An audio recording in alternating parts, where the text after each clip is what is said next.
In less than an hour, you can become acquainted with the history and culture of New Orleans by exploring Jackson Square in St. Louis Cathedral, the center of Old New Orleans. This tour is an introduction to New Orleans from pre-colonial times through today.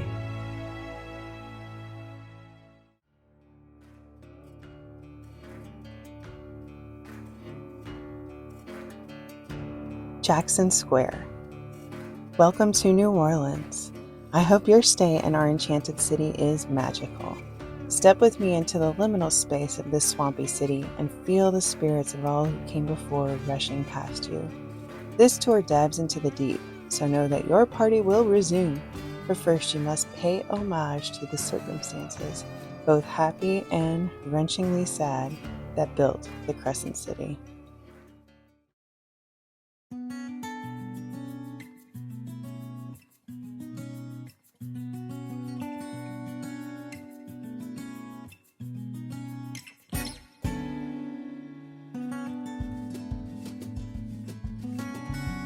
We were colonized more than 300 years ago, in 1718, and this site on Earth has been a public square since shortly after that time.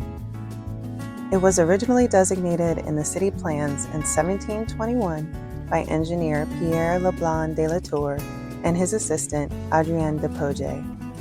St. Louis Cathedral stands tall above the 2.5-acre open square, magically looming and gleaming white like a cartoon castle. The Cabildo is to its left and the Presbytere is to its right, both with buildings of Spanish colonial architecture, topped with French mansard-style roofs, beacons of the diversity and mixture of the city they were planted in. In the distance, beyond the levee, you may be able to see the ships managing the curve of the Mississippi River, also towering above the city. Café du Monde is tucked into its corner, the coffee and chicory a constant comforting mainstay of the center of Old New Orleans since 1862. Jackson Square is the focal point of many New Orleans visits, and the formal gardens, photo-worthy scenes, and historical weight deserve the perpetual pilgrimages of partying patrons. And that was always the plan of Leblanc, as noted by the Historic New Orleans Collection in his treatise on the elements of fortification. Engineer and architect Mr. Leblanc observed that a large and spacious place d'armes is more agreeable than a small one. It is an ornament for the town. Moreover, the principal buildings, like the Great Church, the Town Hall, the Government House, or the House of the Governor, ordinarily have their principal doorway on the place d'armes. All of this attracts there a large concourse of people. It ought to have enough space to be adequate for all that without difficulty. This site has indeed been the concourse of the people, location of public punishment, celebrations, and holiday parades throughout the centuries. Some of the significant events that have happened in this space where you stand today are the transfer of Louisiana from France to Spain in the 1760s, and the transfer back to France just before the Louisiana Purchase was signed in the Cabildo building in 1803. The site of the Triumphal Arch built for General Lafayette in 1825. A large muster meeting held by Andrew Jackson during the Battle of New Orleans in 1814. The reception of Henry Clay in 1842. The reception of General Taylor in 1847. The reception of Pope John Paul II in 1987. In 2020, the COVID-19 quarantine caused the square to be abnormally desolate until the Black Lives Matter protests and the Take 'em Down NOLA movement to remove Confederate statues from our public streets brought crowds to once again make use of the prominent public space to voice their concerns. While this has been a public square for more than 300 years, much of this scene has not changed in more than 150 years. But some of it has not changed for thousands of years. Beyond Café du Monde, where the French market sits, is the possible site of Bulbancha, or Place of Many Tongues, in a Choctaw dialect. Bulbancha was a seasonal trading post where Native Americans of many tribes for hundreds of miles met to exchange goods and ideas, using a common language derived from Choctaw. Pre-colonial times shaped the ethos of our current city, as we are still a location for seasonal trading of inhibitions and cultural ideas. Can you feel the spirits of our ancestors guiding your journey today? While the open square is a constant of colonial New Orleans, it was known as Plaza de Armas, Place d'Armes, and the Parade Ground before becoming Jackson Square in 1851. Andrew Jackson rears over the gardens in his permanent equestrian pose. This area was dedicated to the city's hero of the Battle of New Orleans, ignoring his dishonorable role in the Trail of Tears by the Baroness Pontalba in the mid-1800s. During this time, the cathedral underwent a major renovation into the church we know today. The red brick Pontalba buildings were built on either side of the public square, and the lacy ironwork the French Quarter is now known for took over the design of the neighborhood. Jackson tips his hat toward the upper Pontalba. I'll tell you a secret. My mom, a native of this town, told me that he was tipping his hat because the lady whose services he preferred for comfort, i.e. his favorite sex worker, lived in that direction. This seems to be an offshoot of the myth often told by tour guides about the Baroness Pontalba and her secret love affair with Jackson that led to the permanent pose, which has seemingly evolved into a tale about the Baroness's questionable mixed race and a desire for a permanent out of respect when it wasn't socially allowed. The Baroness's life is riddled with interesting tales without the embellishments, as her marriage was not a happy one, her murder was attempted, and she is considered by some to be the first woman architect in the United States because of her contribution of the Pontalba apartment buildings. It is said she rejected all plans and ultimately designed the buildings herself, albeit without credit. She was also the patron responsible for adding this monument to New Orleans, and her father, Don Almonaster, is the patron responsible for the Cathedral building you see behind it. Clark Mills is the sculptor, and his Jackson was the first American equestrian statue. Hoof position in equestrian monuments is sometimes considered standard, but rearing with both hooves off the ground usually means that the rider died in battle. Jackson died of yellow fever before the statue was complete. Luckily, Clark Mills, the sculptor of this statue, provided an explanation at the statue's dedication on February 9, 1856. He is quoted in the Times-Picayune. General Jackson is here as he appeared on the 8th of January, 41 years ago. He has advanced to the center of the line in the act of review, the lines having come to present arms as a salute to their commander, who is acknowledging it by raising his chapeau, according to the military etiquette of the day. His restive horse, anticipating the next move, attempts to dash down the line. The bridle hand of the dauntless hero being turned under shows that he is restraining the horse, whose open mouth and curved neck indicate that he is feeling the bit. I have thought this explanation necessary, as there are many critics who profess to not understand the conception of the artist. The statue is depicting the muster meeting held by Jackson in this place during the Battle of New Orleans. Mills' statue is significant not because of the subject, but because of the engineering feat he accomplished with it. He was self-taught both in engineering and metallurgy. The unbalanced metal statue, which stands without supports, is the first of its kind. No one before Mills was able to balance a heavy metal cast without some form of support before. The inscription, "The Union must and shall be preserved," an actual quote of Jackson, was added to both sides of the monument by Union troops occupying New Orleans during the Civil War. The Pontalba apartment buildings flank the green space with the original ironwork of the French Quarter on two levels. Ironwork on buildings is not unique to the French Quarter of New Orleans. The history of metallurgy is deep and spans continents. However, the vast amount of ironwork in the small neighborhood of the French Quarter is unique. There's no place on earth when ironwork on as many buildings in such a small area, and much of this ironwork appeared during the same period. While it seems to be a forgotten part of our history today, we rediscover that much of the ironwork in the French Quarter was beautifully wrought by enslaved people during the antebellum days. In his book, Negro Ironworkers of Louisiana, 1718 through 1900, Marcus Christian reminds us about this forgotten fact. Christian points to histories written by Lyle Saxon and Grace King before the 1930s, which did not shy away from the reliance on the work of the enslaved. He points to the developed art of metalworking on the continent of Africa prior to colonization as a source of the expertise. After the 1930s, history writers scoff at the notion that enslaved humans were responsible for the graceful artwork of the iron in the French Quarter. Some claim that the ironwork was all imported from Seville during this time. The 1938 New Orleans City Guide specifically claims that the ironwork could not have been done in New Orleans, as there are no deposits of iron ore nearby. But Christian helpfully reminds us that while the iron ore was imported, and the knowledge of the craftsmen who pounded it was likely also imported, the finished product was native-born. Christian also cites the roles of freemen of color, blacksmiths in New Orleans via the directory information, and the federal census showing men in New Orleans whose occupation was blacksmith compared to the slave registers to prove his point. That another of the defining aspects of this city was built primarily not by free artisans and laborers, but forced via the hands of enslaved humans.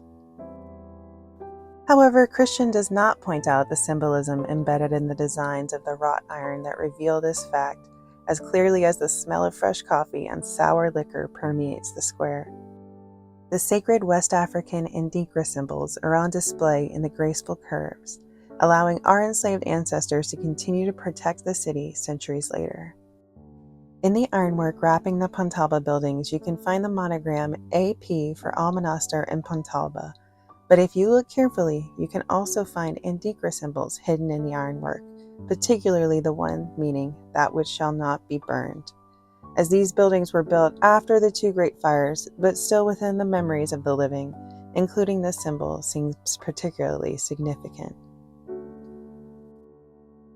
You're immersed in Victorian garden-esque landscaping. According to the Cultural Landscape Foundation, this style is defined by colorful gardens, ornately curved cast iron, and allowing plants to grow in their natural form instead of pruning. However, the term garden-esque refers to a plan that is not mistakable for a natural growth pattern. Victorian garden-esque was popular in the mid to late 1800s, making Jackson Square a cutting-edge example of the style. The iron fence surrounding the square and the renovation into the formal garden was designed by Louis Bayou in 1851. His work included planting grass, trees, and shrubs, adding the marble statues of the four seasons found in the four corners of the park, and relocating the fountain to St. Anthony's Garden behind the Cathedral. Originally, the design for the square was simple, with sycamore trees planted along diagonal paths. The central fountain was not installed until 1836, but it was removed when the Jackson statue was added to the center of the square.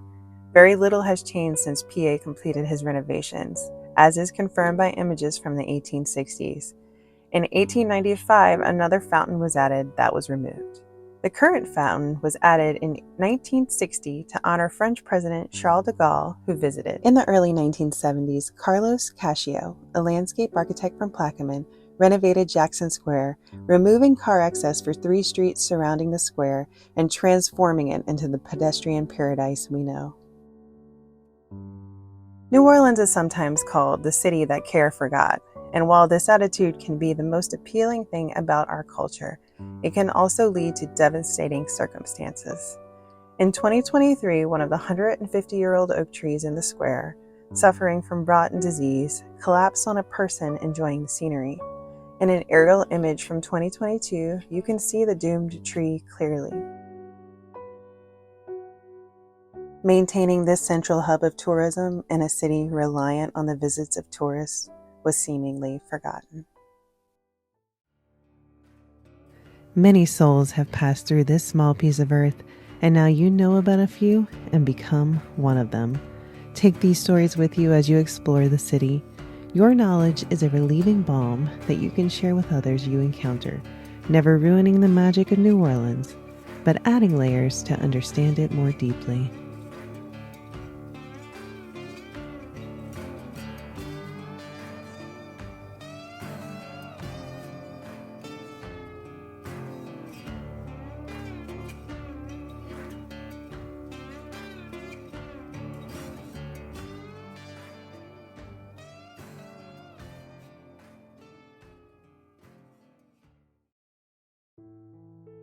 St. Louis Cathedral. This tour is an overview of the history, architecture, and art of St. Louis Cathedral in New Orleans, which claims to be the oldest continually operating Roman Catholic cathedral in the United States.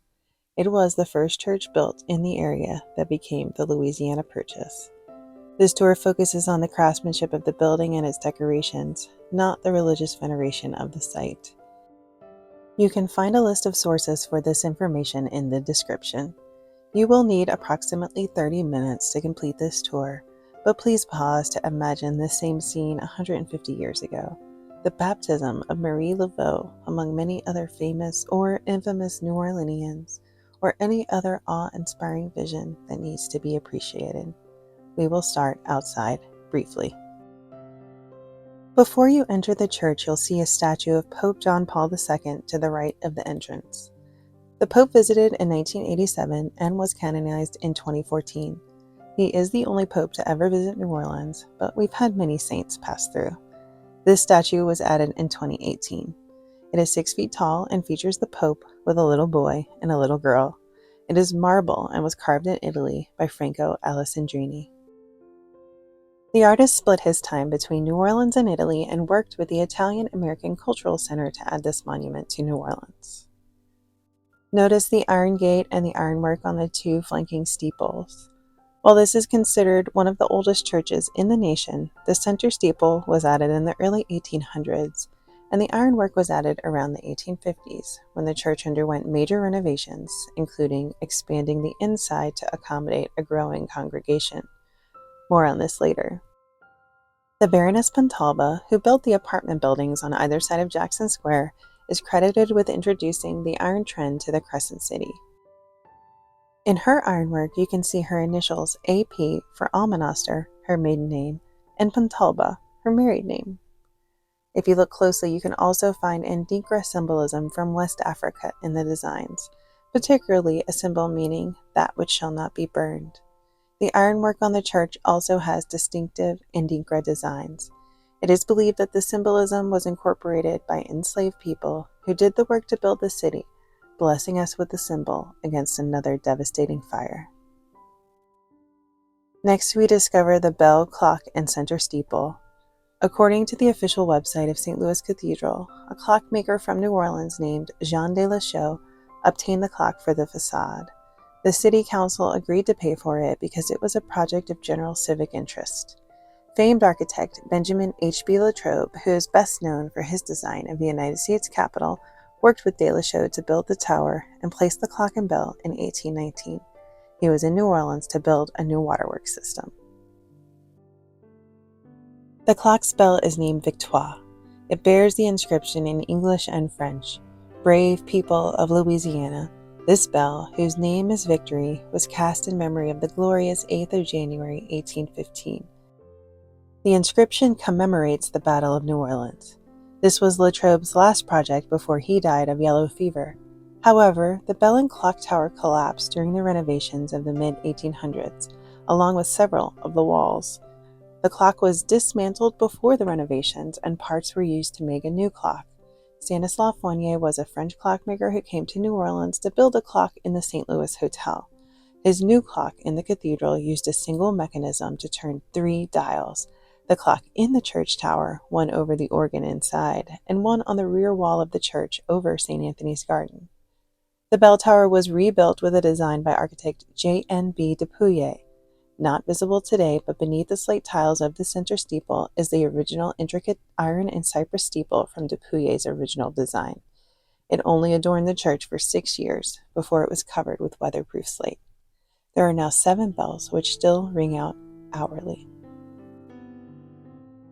According to New Orleans, An Intimate Journey Through a City with Soul, Dupuyer's inspiration for the main facade of the building may have been Michelangelo and his design for Basilica di San Lorenzo in Florence, due to the center mass with a pediment, the low relief arches, and the signature of the Mannerist, the illusion of grandeur facilitated by making the columns smaller as they go up the facade. Worship has occurred here for more than 300 years by Europeans, those they married, and their descendants. 10 generations of New Orleanians have been baptized, married, and sent to the beyond at this place. But this area was sacred before colonization as well. As you enter the church, you'll enter a vestibule that you can pass through with a gift shop to the left. You can gather holy relics here. As you enter the nave of the church, take a seat in the back, cool down, and take in your surroundings while we discover a brief native history of this place. Bulbancha is still a place. One of the longest standing myths of the Crescent City is that it was established in 1718. Before the Europeans came, the high ground in a bend in the Mississippi was known as Bulbancha, which translates to place of many tongues in Choctaw. The name Bulbancha honors the people of this place instead of one rich European who never set foot in this swamp. Bulbancha still feels like an appropriate name for New Orleans as you walk around the French Quarter and hear the languages from around the world from people who are all seeking the same thing from this hallowed place, a seasonal party and infusion of culture. Many native New Orleanians who can claim 8 or more generations of nativity do not know what Bulbancha is. This unfortunately lost heritage is rich with the fertilizer that nourishes our current culture, and it is ready to be remembered.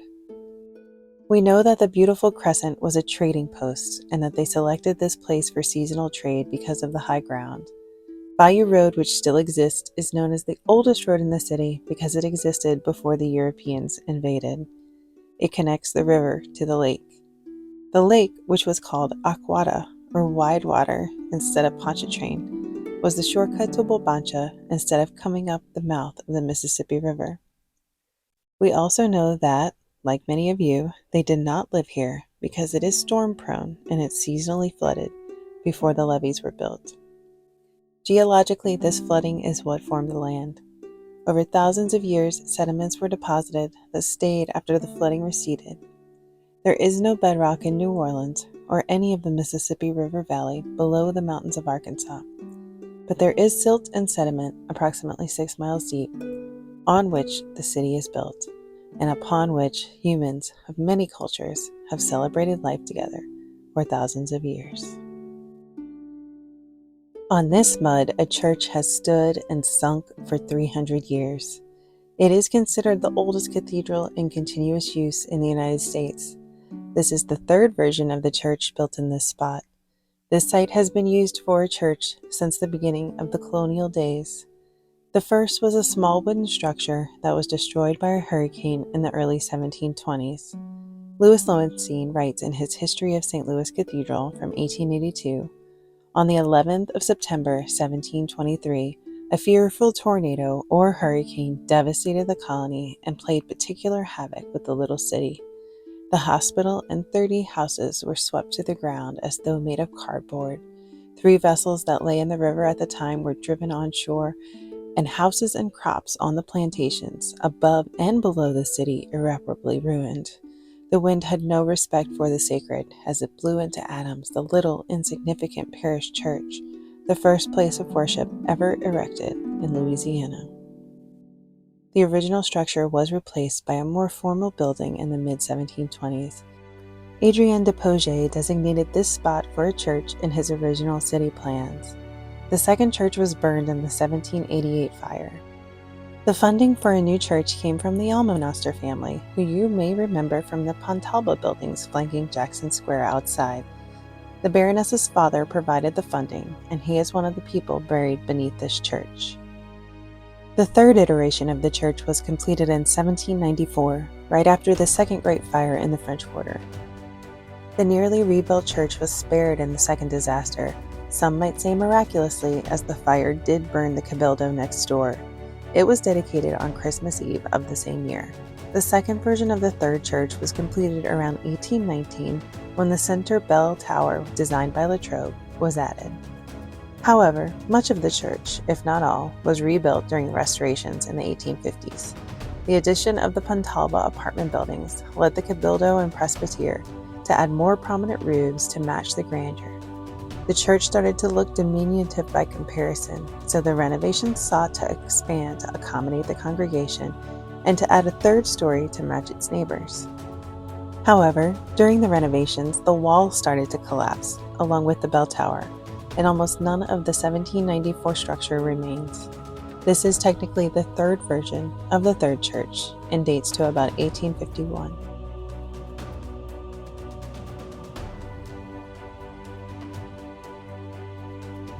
There are 3 present-day murals we will explore. The first, above the altar, is 25 by 40 feet, entitled St. Louis, King of France, announcing the Seventh Crusade. The second, on the ceiling above the altar, is called The Sacrifice of the Divine Lamb. And the third, in the center of the ceiling, is St. Peter receiving the shepherd's staff from our Lord. While the ceiling murals were completed in the style of fresco with paint on wet plaster, the mural over the altar was painted on canvas that was attached to the wall to provide the same look as fresco, apparently as a measure against the humid climate that would not work well with fresco-style painting. St. Louis is the namesake for this church. There is also a statue of him in the back of the church. He was canonized in 1297. The painting above the altar depicts him announcing the Seventh Crusade, which began in 1248 and ended in 1254, and ultimately was a failure. The Smithsonian also includes this description. Mural depicting St. Louis, surrounded by his followers, on the steps of the Cathedral of Notre Dame as he announces the Seventh Crusade. The Crusades were wars that started in the 11th century against Muslims by Western Christians to prevent the expansion of Islam and reclaim the Holy Land. St. Louis led 2 crusades, the 7th and the 8th. He died during the 8th in Africa, which was near the end of the period of Crusades. Based on the sources we have, Louis believed the Crusades to be God's work, and he was respected. According to the Archdiocese of New Orleans, the interior of the church was decorated by an Italian artist, Francisco Zappari. Zappari appears in the role of artist in the Historic New Orleans collection and in the Encyclopedia of New Orleans Artists from 1718 to 1918. We know from this information he was employed at a rate of $1,855 in 1825, which is about $57,000 in 2023 money. In the Encyclopedia of New Orleans Artists, the entry for Zappari is spelled with a Y instead of an I, and claims he was the architect and painter who was paid to decorate the interior of St. Louis Cathedral in November-December 1825. But we also know that the church was largely rebuilt during the restorations of the mid-1800s because the structure started to collapse. What his decorations looked like and what remains of Zappari's work is unclear. At least 2 other artists have completed murals inside the church, Alexandra Boulay and Erasmus Umbrecht.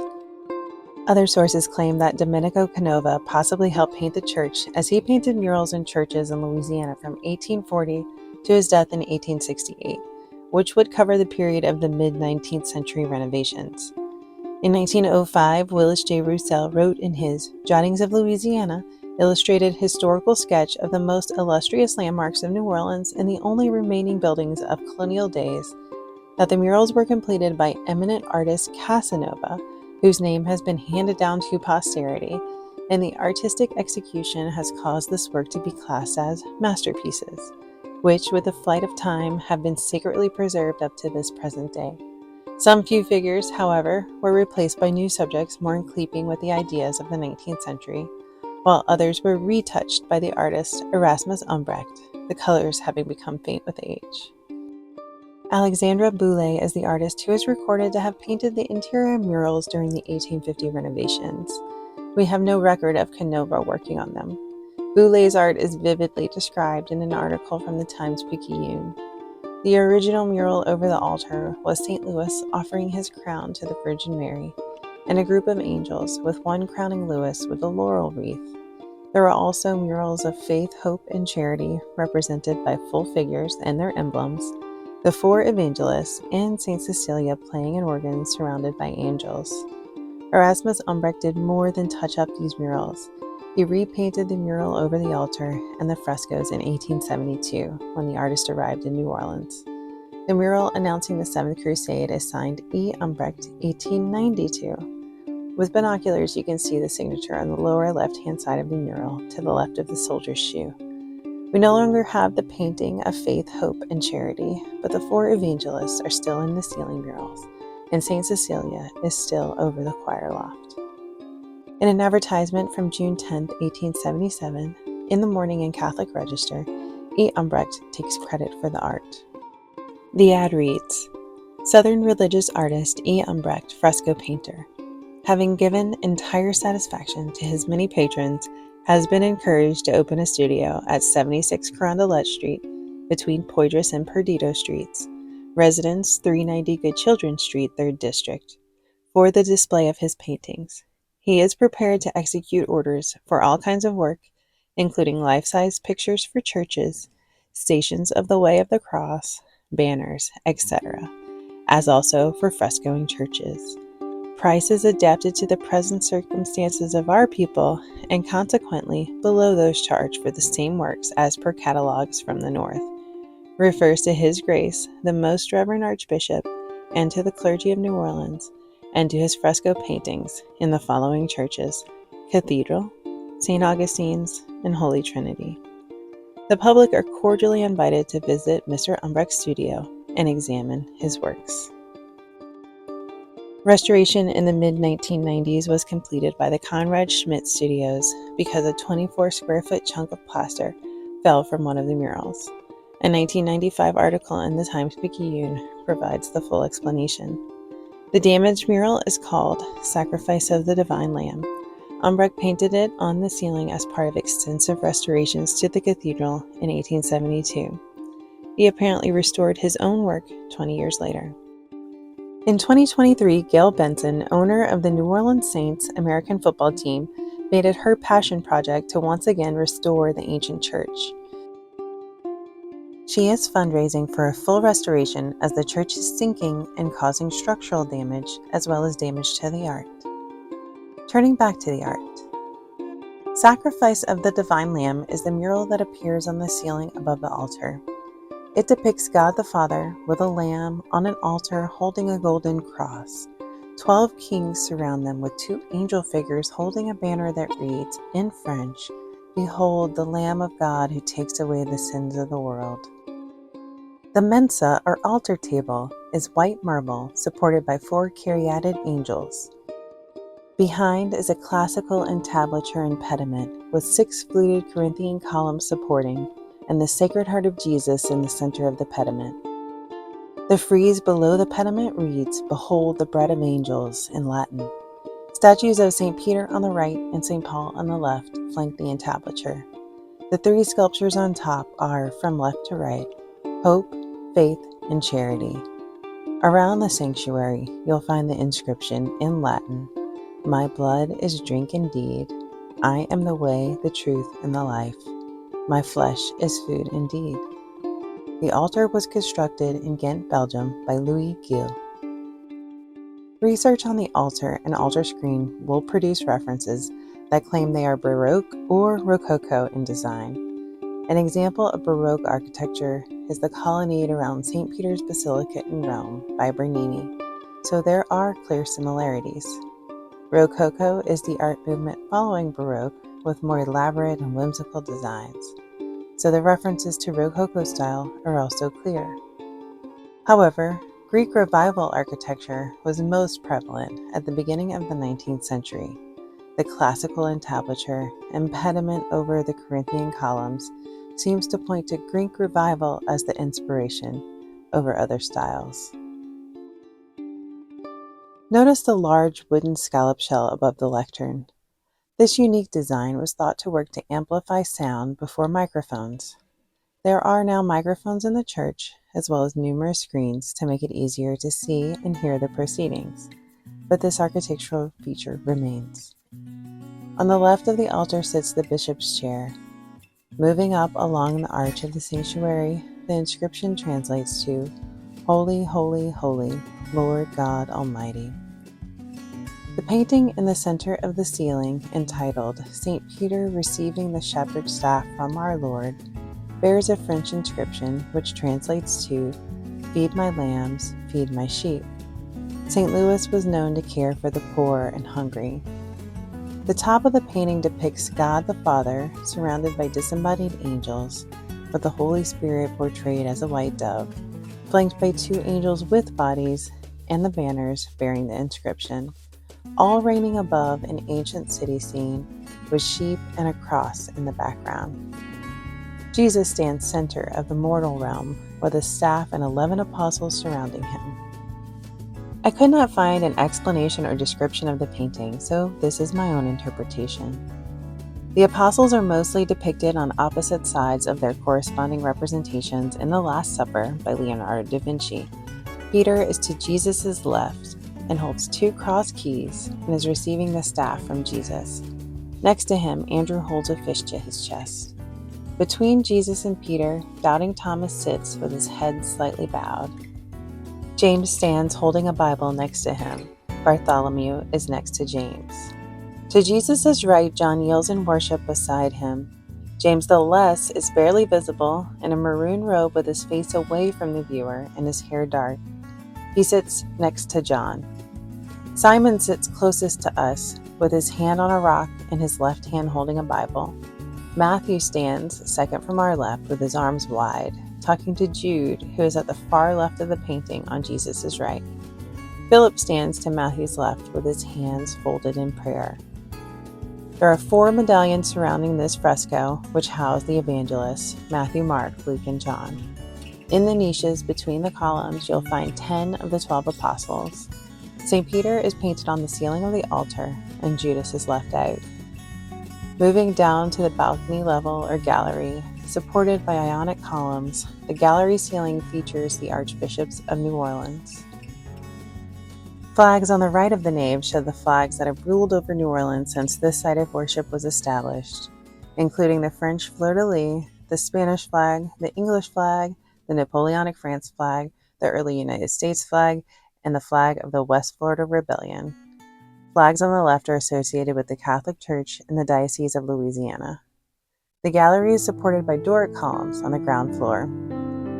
Other paintings on the ceiling are Archangel Michael slaying a dragon above the choir and the Holy Family at the front of the nave. In the early 20th century, another hurricane damaged the church.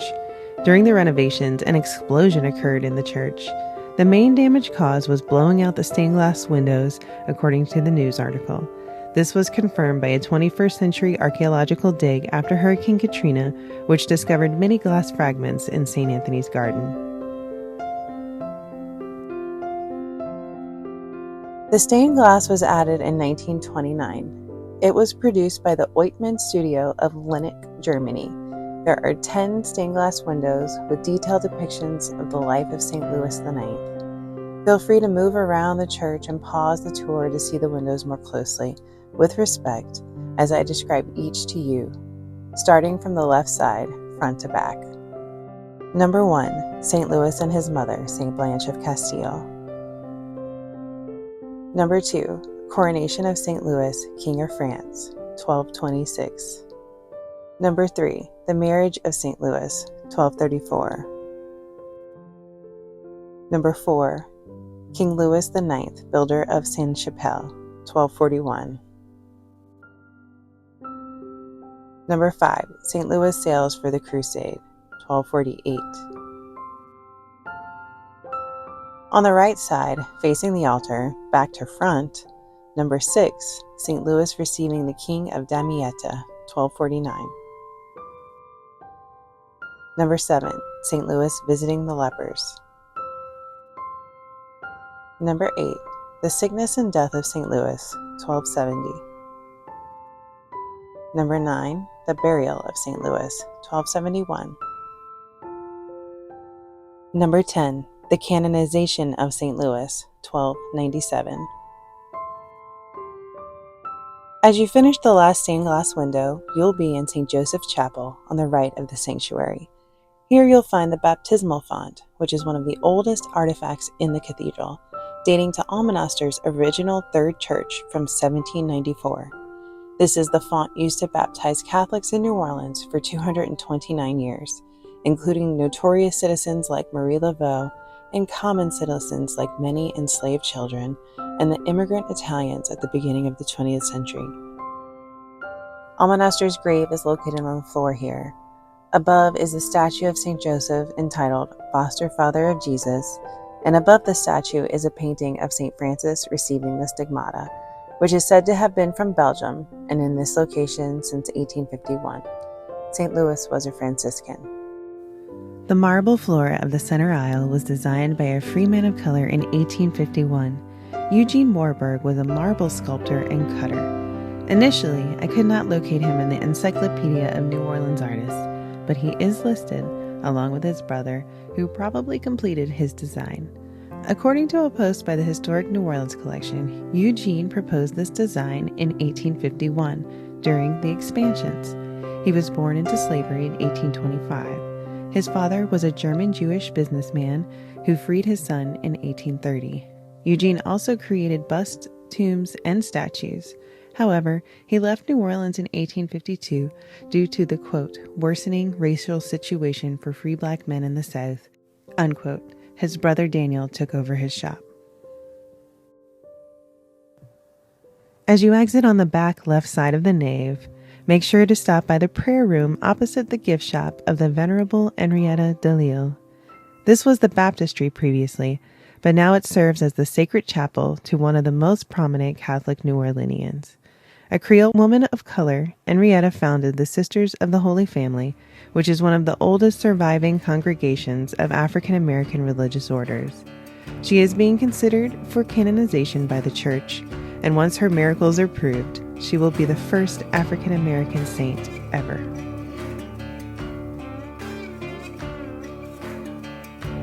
Thank you for joining me on this tour of the center of Old New Orleans. I hope you enjoy your stay in our beloved city. May the magic of New Orleans live in you forever.